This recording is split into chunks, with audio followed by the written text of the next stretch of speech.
I'm David Castle, Professor of Psychiatry at St Vincent's Hospital in Melbourne, and we're certainly in the midst of the COVID lockdown now, and it was brought to my attention that what we hadn't really touched upon before was people who are actually living alone, and that's a substantial proportion of people, and unfortunately for them, isolation can be even more difficult because you can't necessarily set up things within your own household.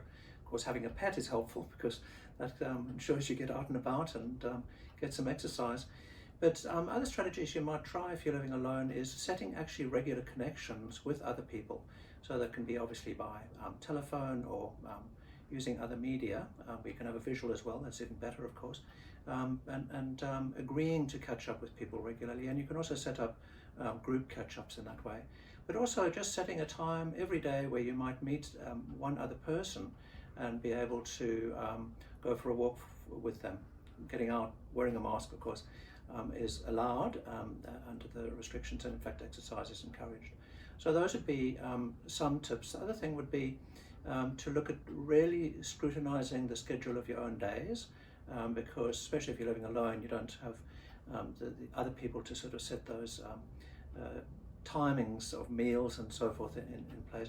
So I would suggest actually scheduling it.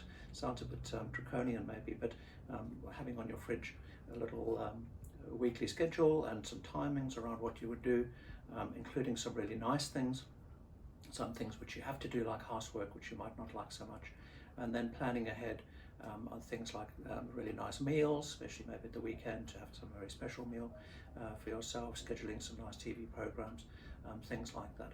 So overall scheduling, keeping connection, and using technology because it's there, but also ensuring that you do get out and you do interact with people in the ways that are allowed under the restrictions. I hope that's helpful for you.